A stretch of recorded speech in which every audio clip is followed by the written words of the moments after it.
Really awesome kickoff to this connections group. I'm just going to give a little bit of background and then introduce our speaker and let Katrina, Dr. Debnam, take the rest of today. So again, welcome. Thank you so much for being here. I think I've met most of you, but if I haven't, I'm Dayanara Exner-Cortens. I'm a faculty member at the University of Calgary and also the scientific co-director of PREVNet, and on behalf of the entire PREVNet team, I want to welcome everyone and thank you for being here today. Today, I'm located in Treaty 7 territory, known as Mohkinstsis, or colonially known as Calgary. Treaty 7 is home of the Blackfoot Confederacy, including the Siksika, the Piikani, and the Kainai First Nations, as well as the Tsuut'ina First Nation and the Stoney Nakoda peoples from Chiniki, Bearspaw, and Wesley First Nations. Calgary, where I'm located, is also home to the Métis Nation of Alberta, Region 3, and we remain really grateful for all the care and stewardship that has been given to this land and continues to be given to this land by its first peoples who have been here since time immemorial. I invite you, wherever you are, to do your own private land acknowledgement. So just some general housekeeping for today. As I said, you can use video if you're comfortable. If you're not, that's fine too. We are going to record the talk today, so the recording has started. We will stop the recording when the discussion starts, just so you can feel free to ask questions honestly and openly, but you will hear like a loud message that says recording stopped, so don't be alarmed, that's on purpose. We'll share notes today. Stacy and Krista will be taking notes. We'll share those with you after the meeting. If you're not speaking, if you could just mute yourself just to cut down on background noise.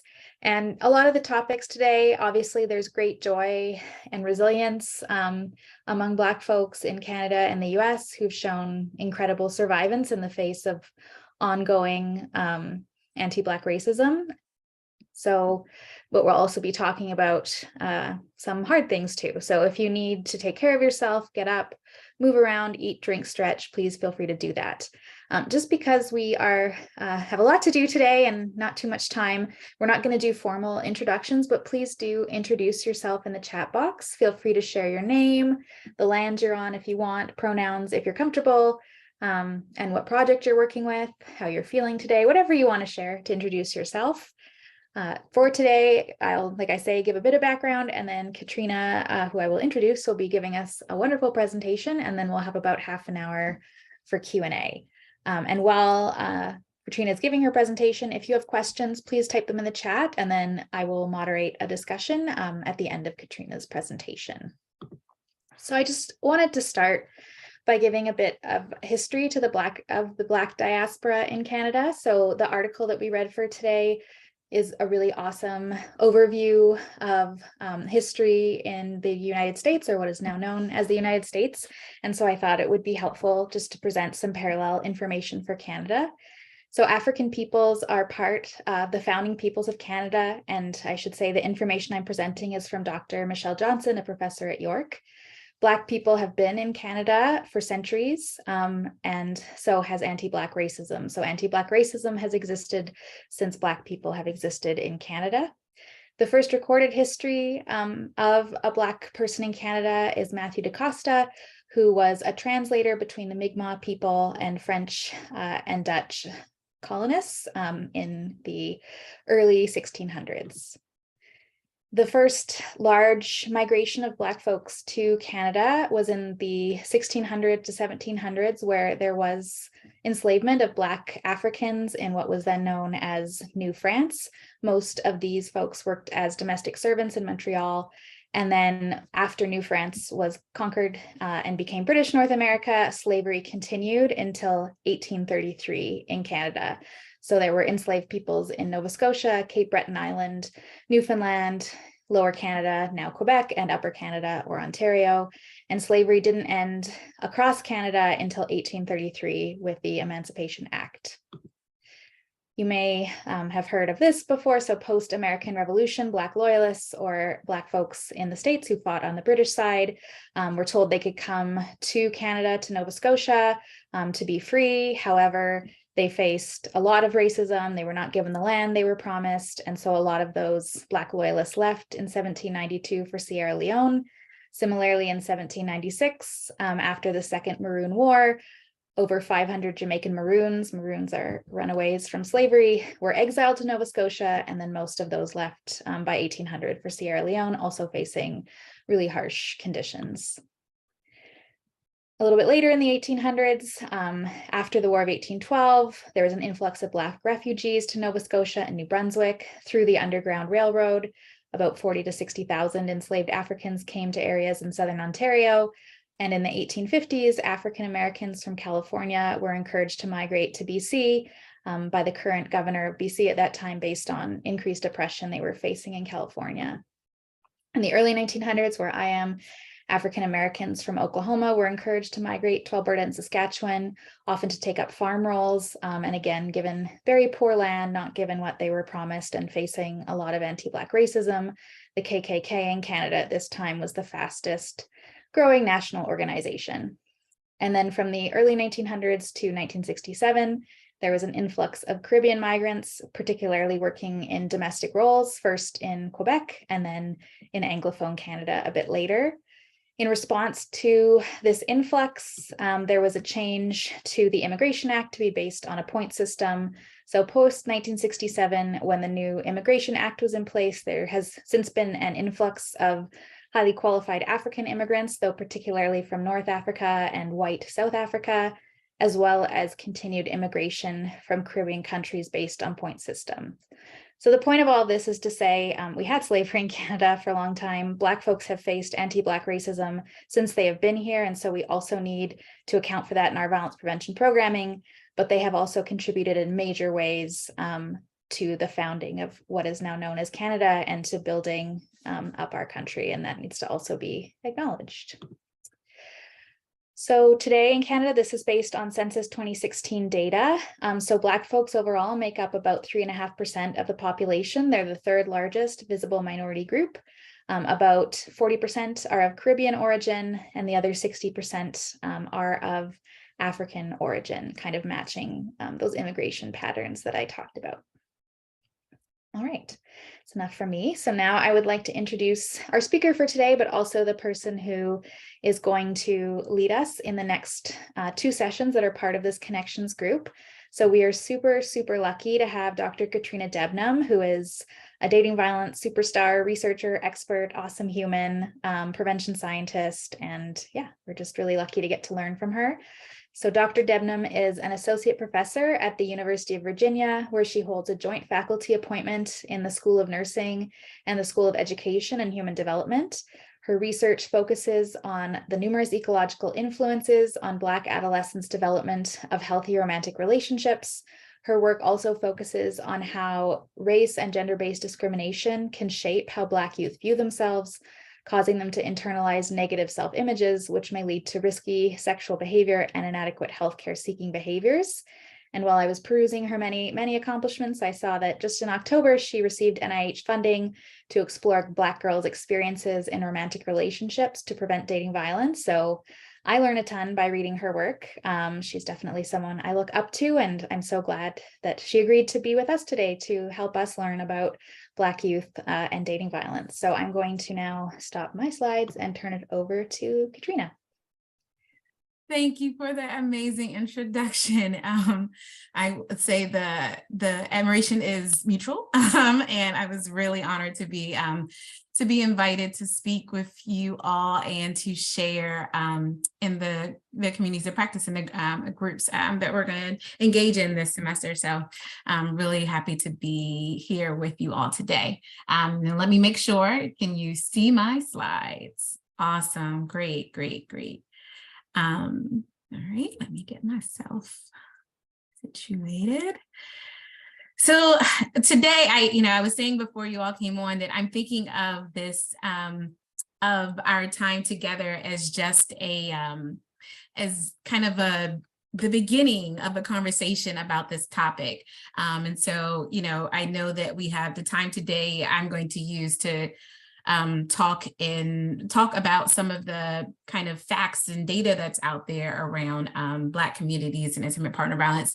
But we will have plenty of opportunity at the end of the presentation and in our subsequent meetings to kind of get more into a kind of, substantive discussion around this. And so as you are thinking about and engaging in the readings and listening to the presentation, please make notes of any questions or concerns you have, and we'd be happy to kind of talk about them either today or in subsequent meetings. Sounds good? All right. As Diana said, I am at University of Virginia. So we're on the mid-Atlantic on the East Coast. So it's about 1 o'clock in the afternoon here. And I hear that my weather here is probably a lot better than it is where many of you are. And so I have this lovely sunshine coming in from my window. So if it becomes a problem, just let me know if you can't see me. I always like to engage when I'm doing more than just a talk. I like to tell people a little bit about who I am. So, because I think sometimes that makes it easier to understand or to listen, want them to pay attention to what the speaker is saying. So indulge me for a minute as I give a little bit more of a background about who I am and how I came to this work. My training started in psychology, and very quickly I decided that I wanted to pursue public health as a career. And so I had my master's in public health from the University of North Carolina at Chapel Hill in health education and behavior. And then I went to work at Johns Hopkins as a research assistant doing project management and managing studies and school-based studies, where I started to learn a little bit more about adolescents and adolescent development. Then I went back to school for my PhD in behavioral and community health, which is a subset of public health at the University of Maryland. Then I was, so I continued to do, that was when I started some of this relationship violence work. My dissertation is around Black girls, healthy relationship development. But I also was doing some work in schools at the time. And so I pursued that for a little bit longer. And since coming to UVA in 2016, I've been doing a little bit of both. And so I have my kind of areas of interest or research interest span from adolescent dating abuse to school climate and culture and creating equitable and culturally responsive schools. And so you could possibly see my name associated with some other areas of research. And it's because I do a couple of different things. These are all pictures that I think kind of embody who I am and what I bring to a space. I have a big, large, wonderful family. I'm committed to social justice. I'm from Baltimore City, which is in about 45 minutes from Washington, D.C. I'm very much an introvert. While I love talking about my work, I am not extrovert is not something that comes natural to me. And so it does expend a lot of energy to kind of do presentations. I'm much more comfortable in conversations and discussion with others. So I'm really excited to get to that point, to get to that part in this work. I love to read, and I have two, this is recent pictures from my niece and my nephew, who I dote on a ridiculous amount and spend half of my money on. I'm a very proud auntie. So. All right, so just to give you a little bit more about me and through the course of the presentation, I'll probably tell you a little bit more about how I came to this particular work and why I feel it's important, but just to kind of set the stage. So we're going to talk about today teen dating violence and intersecting identities. And so I'm going to present some data from both the US and from Canada, from the Hope Lab, about some of the prevalence of teen dating violence with intersecting identities in mind. We're going to talk a little bit about intersectionality today, and then I want to talk about intimate partner violence in the context of multiple forms of violence in Black communities, because we know that teen dating violence and adolescent dating abuse doesn't occur in a silo. It's not by itself. It's happening in the context of all these other things that are happening in their lives and in their communities. And then I want to talk a little bit about some other additional ecological influences on teen dating violence for Black adolescents. Right. So just to kind of make sure we're all on the same page. And I'm pretty sure you all have seen this before. This isn't new information for anyone, but teen dating violence includes these kind of common forms. So physical, when a person, and these definitions are from the CDC, the Centers for Disease Control and Prevention. I know that there's some other entities and agencies who have slightly different listings of their forms or definitions, but this is where this comes from. Physical is when a person hurts or tries to hurt a partner by hitting, kicking, or using another type of physical force. Sexual, and so sexual is forcing or attempting to force a partner to take part in any sex act. And so it also can include non-physical sexual events, so like sexting, when a partner does not or cannot consent. Physical or emotional, and so this is the intent to harm another person mentally or emotionally, exerting control over them. And then stalking, which is that kind of pattern of repeated unwanted attention and contact by a partner that causes them fear them or fear for their own safety because of someone close to the victim. So when we think about, when I think about teen dating violence and adolescent dating abuse, I'm always thinking about these intersecting identities that adolescents have, and that they are not just, a lot of times, I think in a lot of previous research, people would think about them as just this, they're just 13, they're just 14, they're just starting to engage in relationships.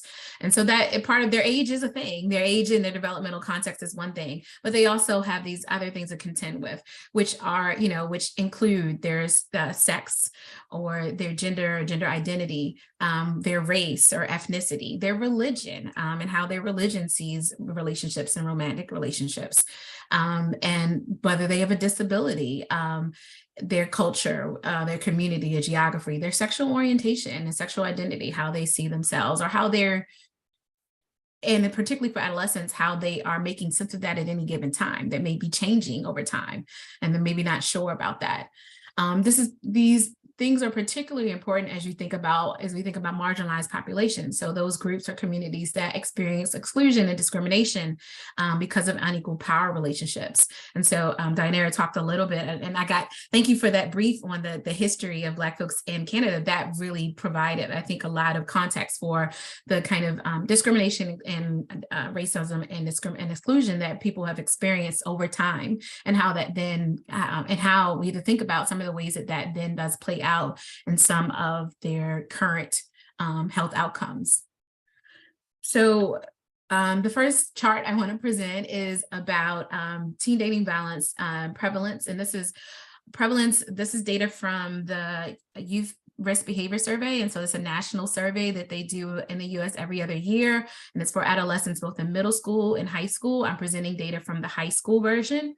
And this is high school data from 2013 to 2019. And so it's over time, over multiple years. And, when you look at this chart, it can be a little deceiving. If you look, I know the bar is a little bit short or small, but what it's showing is that there is sort of a trend downward over time, which would be great, right? If, from 2013 to 2019, we're actually seeing a reduction in prevalence.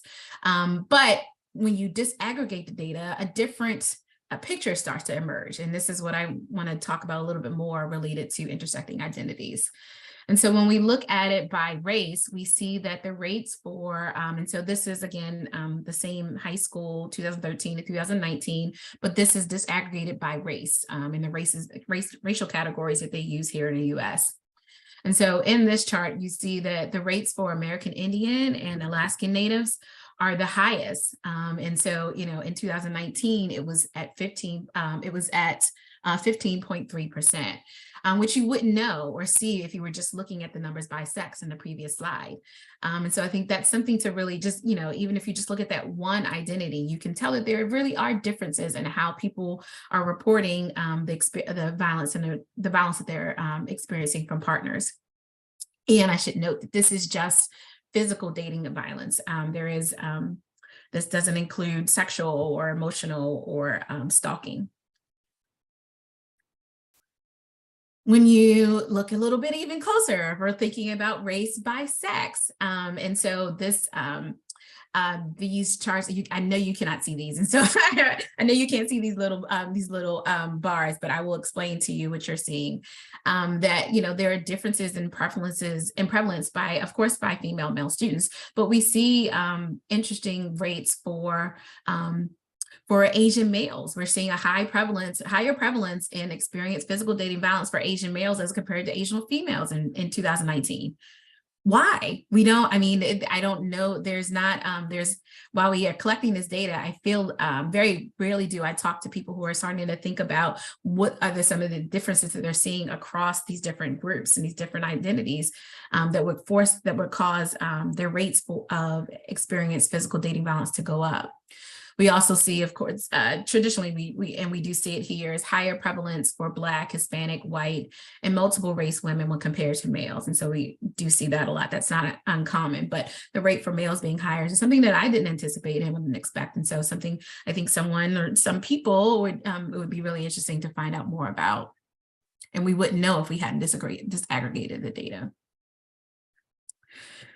This next chart is from 2019 only, and this is by sexual identity. And so the YRBS data from CDC looks at both sexual identity, and then they have sexual attraction. And so they're different. I'm presenting the sexual identity data here. And so what we see here is that our LGBTQ youth are reporting some of the highest prevalence of violence. And you see the rates start from 11% and go up to 16.9%.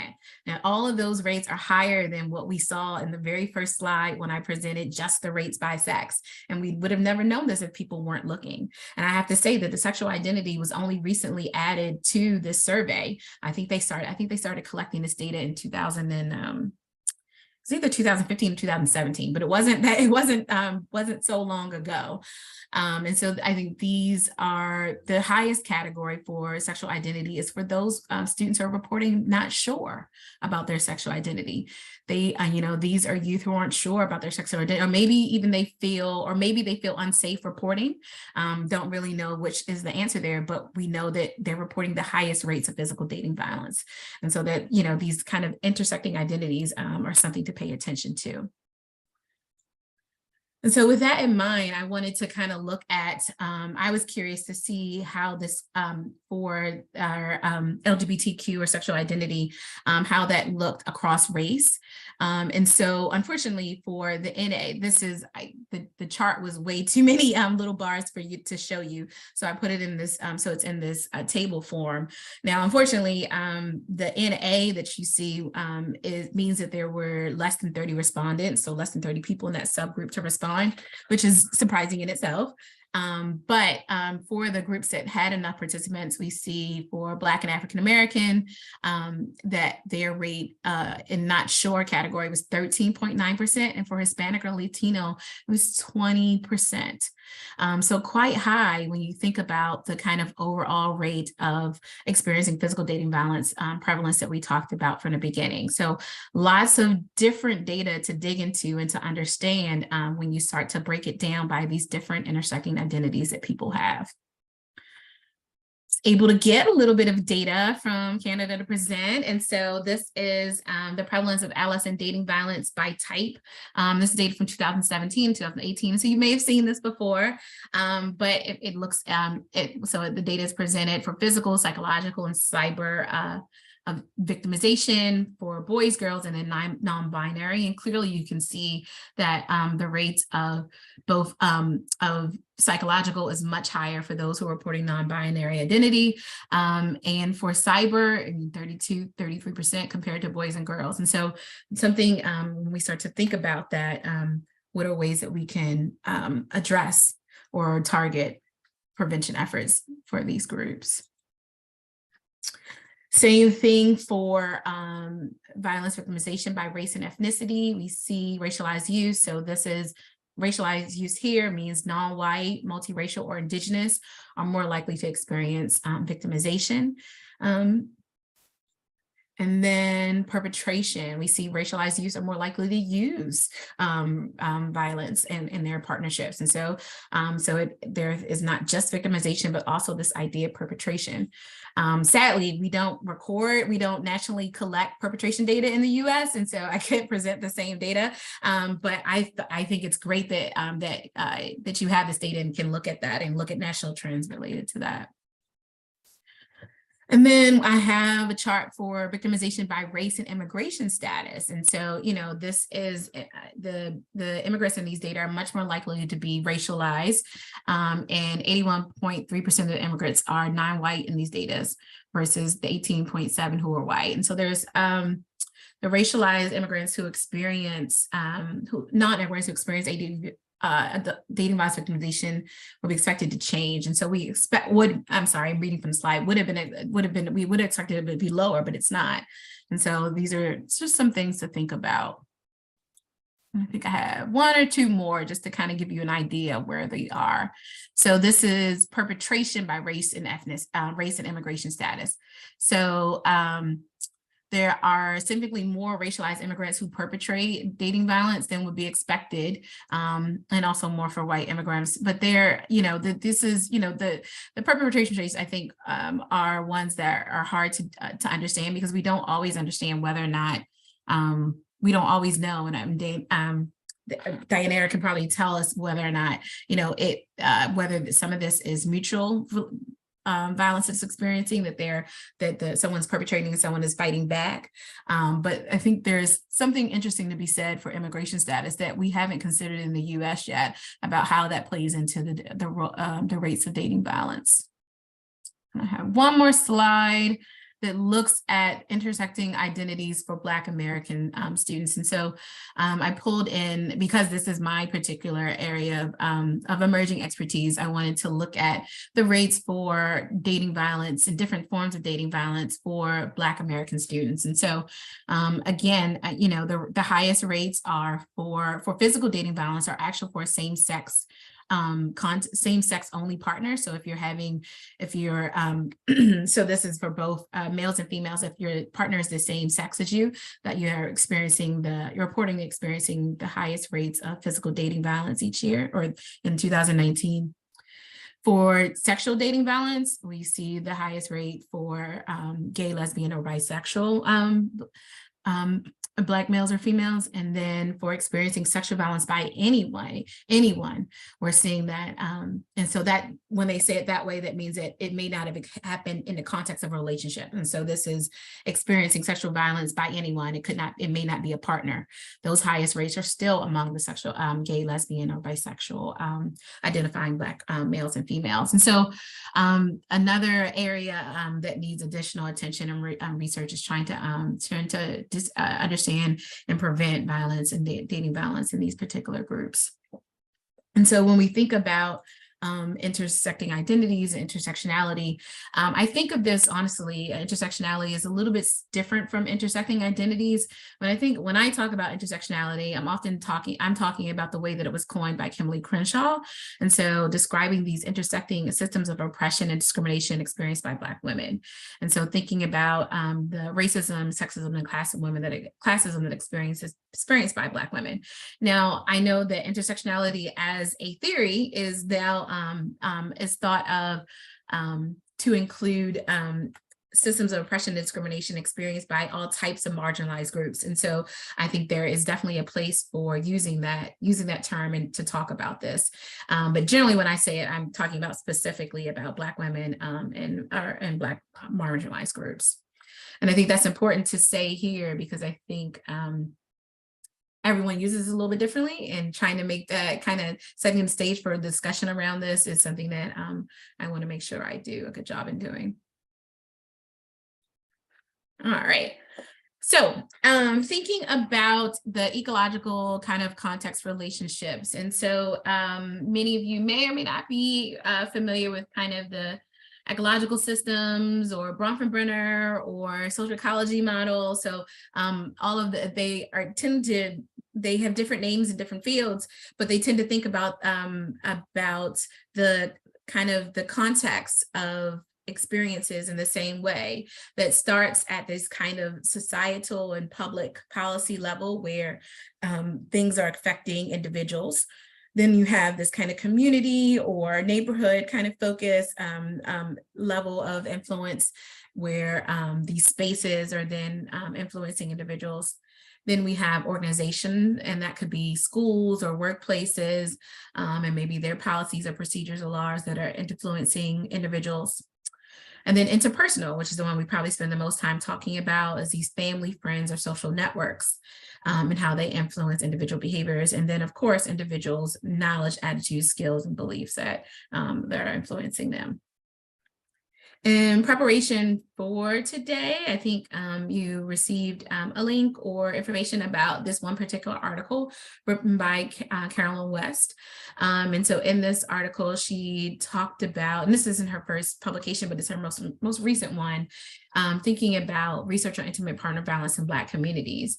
And in it, she starts to detail some of the ways that that intimate partner violence is like I spoke before, is not in a silo, that is happening within the context of all these other forms of violence that Black folks are experiencing in their communities. And so I wanted to take a little bit of time today to talk about these different forms of violence and additional forms of IPV that are experienced in this community that don't kind of fit in the little package that, that CDC put out on their common forms. So these additional forms of IPV, in the article, they talked about this idea of non-fatal strangulation. And so in some ways, this is a form of course, of physical violence. So this is something that, that someone is touching, physically hurting you. But this particular form is, I think, one that gets a little bit less of attention in the dating abuse literature and research, and that this is not, that it's, and the reason for that, I think, is there are a few reasons for that. One, I think that a lot of times non-fatal strangulation doesn't leave a mark, at least a physical mark, as well as other types of physical abuse does. I have some working in the School of Nursing. One of my colleagues is working on a project where looking for women who are coming into the ER with indicators that they had been strangled.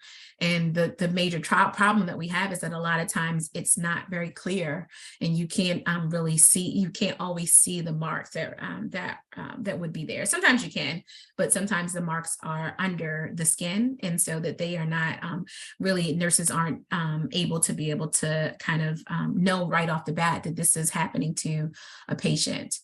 And so when compared to white women, what we see is that African-American women are at increased risk of attempted, completed, or multiple strangulations, that according to Black strangulation victims, that their aggression was triggered by a perpetrator's jealousy, accusations of infidelity, or their attempt to leave the relationship or failure to comply with demands. And so that, this particular form of violence is one that we see are seeing more often that African-American women are reporting. Another form is, and this one is, I think, becoming more of a common form that people are talking about for adolescents, is reproductive coercion. And so this is a form, I consider a form of sexual violence that impacts Black survivors. And it includes this kind of, it can include things like unprotected intercourse, condom non-use, inconsistent condom use, being fearful of condom negotiation with your partner, and inconsistent contraceptive use. It can also include things like birth control sabotage. So like removing the condom during intercourse, or destroying a woman's contraceptive device or birth control pills. Pregnancy pressure, and so this could be both verbal or emotional pressure to either get pregnant or terminate a pregnancy against their wishes. And so some of the national data shows that compared to white and Hispanic women, Black women have had significantly higher lifetime and 12-month prevalence of reproductive coercion.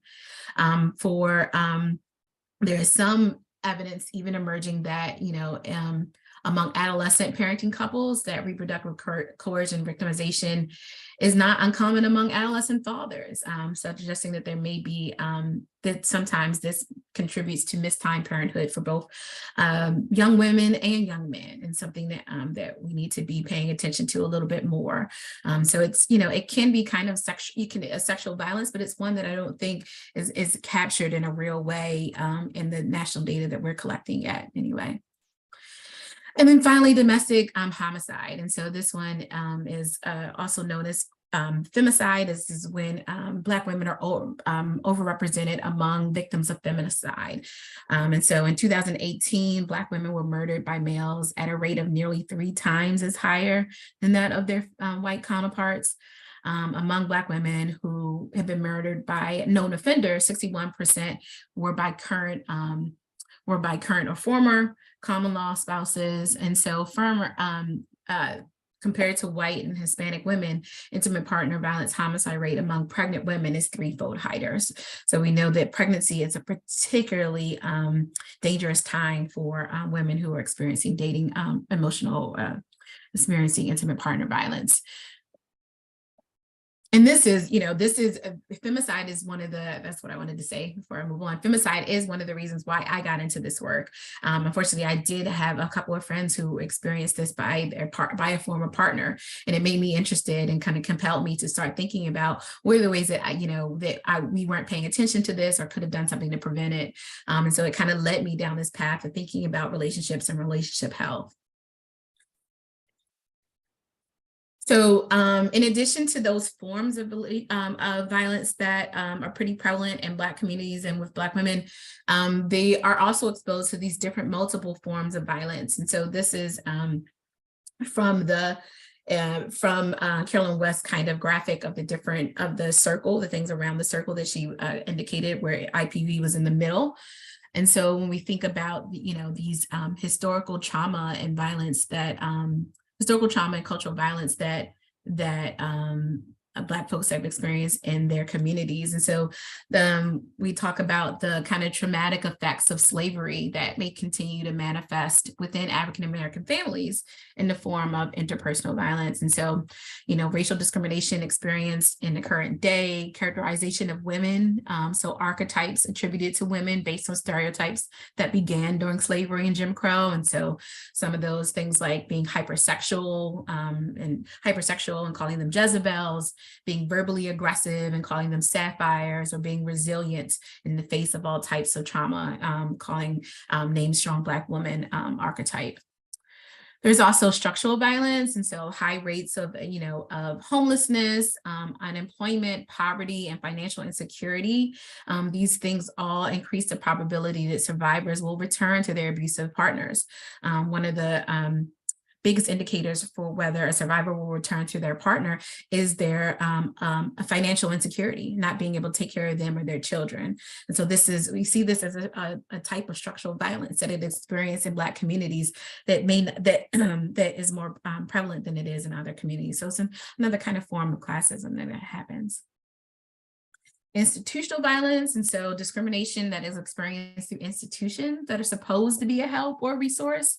And so we talk to survivors, we hear about this all the time, that things that discrimination they experience in the criminal justice system or medical health system. So having violence experience be minimized or dismissed when when you go to report it, or even, in the criminal justice system, someone taking the side of the abusive partner. This can be, this adds to the levels of violence that are experienced. And then even, institutions like faith communities and churches that overlook abuse by males, or health and medical institutions that treat, transgender or other queer victims inadequately or harshly. These are all things that add this institutional level, institutional violence that is experienced when you're trying to get help or trying to understand what is happening to you. Community violence, and so this is a violence that is experiencing or witnessing, homicide, gun violence, assaults, or robbery. So these are things that are unfortunately are higher, have a higher prevalence in Black communities, and so exposure to community violence in any role, so either as a witness, a victim, or a perpetrator, has been associated with higher rates of IPV. And so, the mechanism for why that happened are, I think, are not necessarily mysterious, but sometimes what it does is it makes the violence feel normative. And so when you're seeing violence on a daily basis in your community, you're less likely to be surprised when you experience it in your own household. And so that leads to family violence. And so observing violence between parents as a child, or experiencing childhood abuse, which, could be neglect, physical, emotional, or sexual, is also contributes to the multiple forms of violence that the Black adolescents experience on a daily basis. And so I think that article does a really great job of kind of breaking down the different ways that these things can trickle down into individual experiences of adolescent dating abuse. So I wanted to bring it back out and think a little bit more specifically about how some of the ecological context influences individual behavior. And so, of course, we just talked about a little bit about structural racism and how that plays out. And so, one of the areas that I particularly I'm thinking about now is stereotypical representations of Black women and how that plays a role in women's desire to stay in a relationship. So this idea of being a strong Black woman and being able to be resilient and withstand the abuse and be able to use that as a mark of a badge of honor and courage to be able to withstand this violence in order to stay committed to your partner is something that I've been doing some research in. Traditional gender norms. This is a thing that I talk about a lot with my friends and my family, is this idea of men being the providers in the family, and which is really important in Black culture and Black communities, and how that can sometimes make women more vulnerable to victimization and less likely to leave their partner because they believe that they have to depend on their partner in this traditionally gender normative way. We also experience, weak health and educational policies. So, these kind of, in every state in the US, there isn't comprehensive sex education. There isn't talk about having sexual identity and having sexual, efficacy to say no and efficacy to draw your own boundaries around sex and identity. And so how that then contributes to additional vulnerabilities for Black women and Black men in these communities. And then, of course, state violence. And so, I talked about this in relationship to structural racism, and that in institutional racism, like one of the things that when we talk to Black women about not wanting to report their partner, it's because of the criminal justice systems and policing, and knowing that they may be treated more harshly than their white counterparts for when being arrested for interpersonal violence. And so that plays a role in how long Black women stay in their relationships as well. When we think about communities and Black communities, and so the access to care, this is another major reason that we see this kind of, so the family clinics and culturally responsive care that are available to Black women and Black men in their communities in order to get help, in order to think through these things. We talked about the community violence that they're experiencing, and so normalizing violence, having access to weapons. We know from research that even just having access to a gun in a home increases your likelihood that you will be experience some type of that you can experience femicide. And so having weapons in households and communities that are unsafe, which is very common, has in all likelihood doubles the vulnerability that women experience. And then neighborhood cohesion and willingness to intervene. When you have set the stage and set the environment for traditional, gender norms and, women standing by their man, how likely is your neighbor going to step in if they see you being assaulted by your partner? Because they are trying to maintain the status, this culture where we are, where the man is the head of the household and leads the family in a certain way. For adolescents in particular, one of the things in talking to adolescents I hear is there's a lot that happens in that short period of time between when school gets out and when their parents get home from work, and that is a peak time for when risky sexual behaviors are happening, for when violence is occurring, for when a lot of things that are occurring so this kind of this unspecified time that adolescents are experiencing between school and without supervision, and what happens during that time is sometimes really harmful to them. When we think about schools and other institutions, so I talked about institutional violence, and so right here I'm going to talk specifically about schools and kind of the role of schools in preventing dating violence in Black communities. And one of the things that I study, I think I mentioned, is school climate, and how this idea that helping adolescents, particularly Black adolescents, feel safe in their school environment. Because what I would like to see is ways that that students feel so safe in their school environment that they could go to someone in that school environment when they're experiencing violence by their partner. Some of the research that I've done shows that, that teachers and school staff often witness some of these violent events in schools between adolescents. And so what are the ways that, that we've empowered or disempowered staff and teachers to be able to step in or intervene?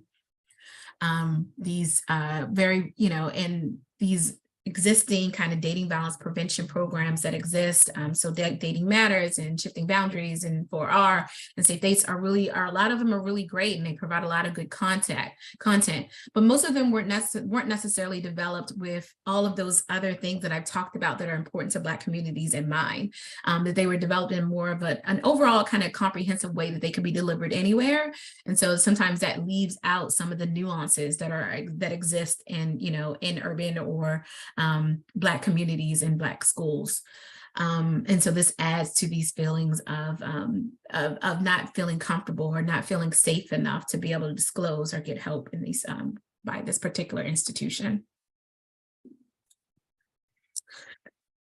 We talk about, family, friends, and social networks. So I mentioned about family violence already, that, this kind of idea of intergenerational abuse and trauma that Black adolescents experience. And so if you're coming up in a family where violence is pretty normative and you saw your parents committing acts of violence against each other, that increases your likelihood for you to engage in that same behavior as you're growing up and starting to engage in relationships.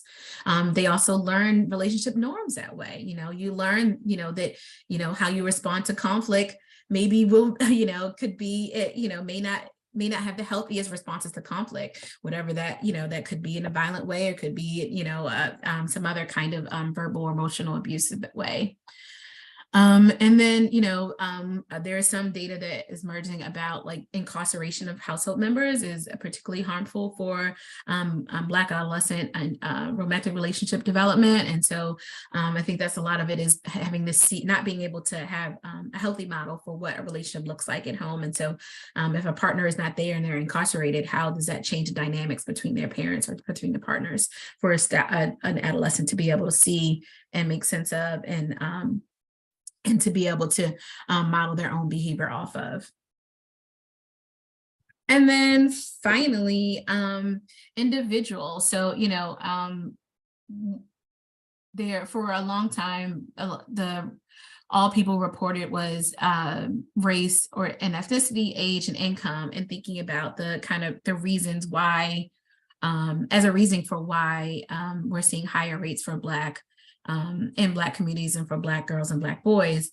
But we know that, that this is not really the reason, that it is all these things that we've talked about thus far. So it could be substance use as a coping mechanism, as a substance use as individual behavior that's occurring. And that we know that those who engage in substance use have that there is a lot of violence occurs during that time, during that event, that substance use can sometimes lead to experiencing other types of violence, that, having a history of abuse, so having a history either intergenerational or having abuse or child abuse or neglect, and that these things all are trickling down, that their effects is all trickling down and creating these challenging circumstances to be able to engage in healthy relationships. And so these are the things that, I kind of want to talk about in more detail over our today and in our sessions to come, and how you're thinking about them and how you are thinking about addressing them in the communities and the work that you're doing. For our next reading, we have these two readings that are specific about adolescents and African Americans and teen dating violence, that was published in 2012, which seems a long time ago, but it was only 10 years.